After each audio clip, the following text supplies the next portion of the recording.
U.S. Air Force, very simple. 1996, they had mismatches, and they had about 100 and recruiters, the people trying to sell the military, the people you see in the malls, the shopping malls, and they found that they had approximately 100 mismatches a year.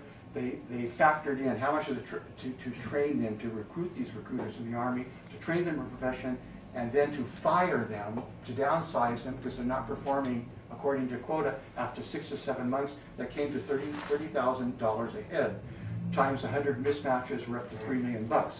Okay, and so anyway, the first time that star performer profiling was done was here. I reviewed and crunched the numbers on this, or helped crunch the numbers on this. Now, I just want to just express to you, what is the bottom line here? This is, what did the U.S. Air Force gain from this? Very simple. It's not an academic exercise for publishing a paper, which is good and nice and important. By using this, implementing this model, the one on the slide, the page before that, they cut down, they increased their ability threefold to predict who will be a good recruiter. They reduced mismatches by 92% the first year, translated to $2.7 million. Well, that's the 2.7, at least, because I think that's the top of the iceberg. If you have better recruiters, more professional, they're going to recruit better people. They'll have less problems with lawsuits and people messing up in the military. They'll make better decisions. So that's why I say 2.7 is just the top of it. And again, GAO submitted to the Secretary of Defense. Steve Langhorne was the head of HR in Beefeaters, which is a subsidiary of Whitbread in the UK. There's about 1,000. They're fairly good restaurants throughout the UK. And he was looking at the emotional intelligence of restaurant managers and how that, he was looking on retention, he was looking at on clients, customer satisfaction, he was looking at the bottom line. They had to be working in this area for at least 1 year as managers to set the tone. And we were looking at, well, excuse me, this was his doctorate. He was the head of HR, he did a doctorate at a university in the UK, and I helped him set up part of the research end of it, what statistical stuff to use, and I looked at these things afterwards, and this is what he comes up with. Okay, I'm not going to, don't pay attention to this so much, but just at that 0.47 and rounded out 0.5, that's good, 66%. It could be better, not probably. But here's the big thing. Here's the big thing. Bottom line, this is like, so there evidence that it can is predicting annual profit growth in this particular. So they looked at percentage increase in a 12-month period. Restaurants run by managers with higher emotional intelligence showed an annual profit growth of 22% in the same year as 2000-2001, versus an annual average of 15%. At that particular, they increased 15% naturally. And the people who were emotionally intelligent managers, their restaurants were doing, they increased 22%. That was at that particular time translated to 110 million pounds sterling a year. This compares with an earlier version, less sophisticated, run by in the finance division. It's a combination of Kate Cannon, who worked there a number of years ago, and Doug Lennick, who's one of your VPs, who left about 4 or 5 years ago, a friend and a colleague.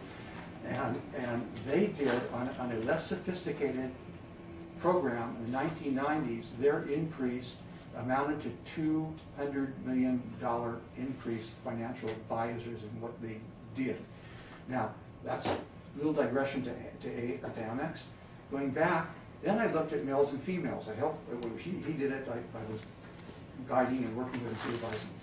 Restaurants, that's in general, 22%. Restaurants run by female managers with higher emotional intelligence showed an annual profit growth. Their restaurants of 28% in comparison to 15%. That amounted to 200 million pounds sterling a year.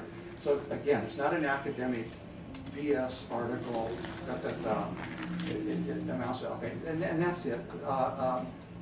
The only very last, and that's very, okay, this one, how various the ways it is used.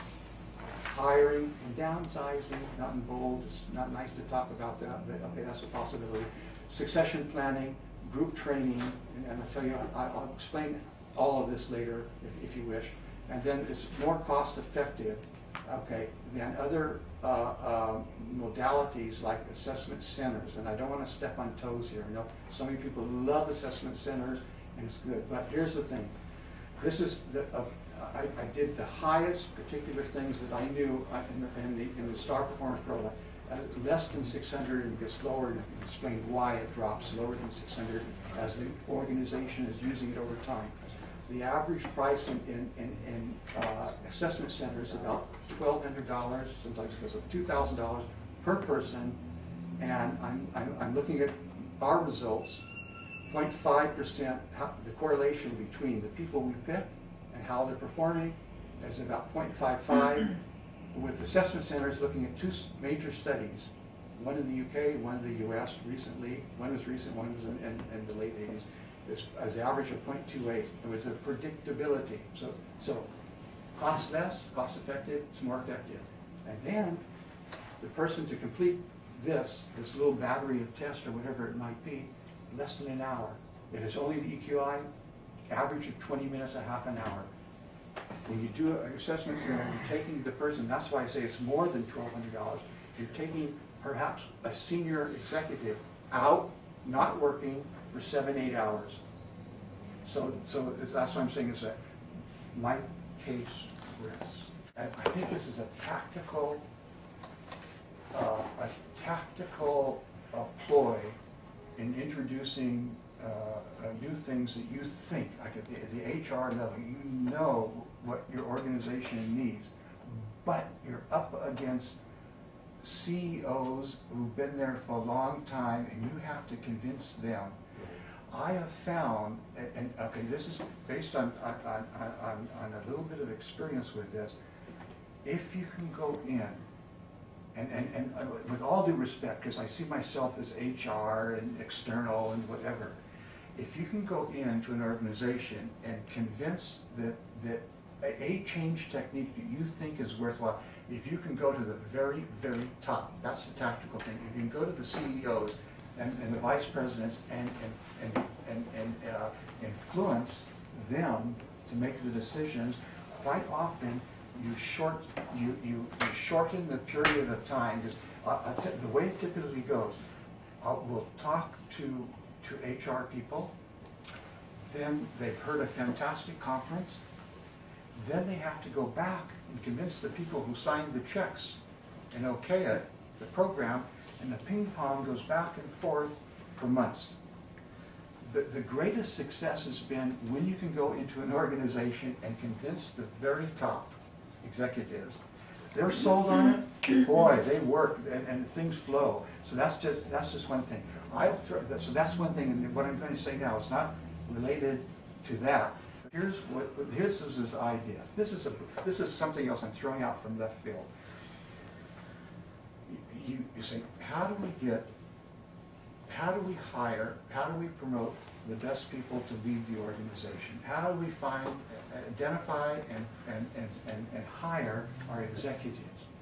And you maybe people have some of these attributes. Maybe people that are really good in time management and very experienced, and also some experience factors. You bring all these factors together.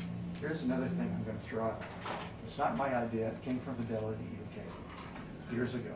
It's like organizations go through life styles, startups, upward incline, static, depth. When you're hiring a leader, quite often we do this generically. But what if you start targeting people that are good on the startup, but maybe not good on the plateau, yes, and other leaders with different attributes, they know how to pull an organization out of a dip when it's dying.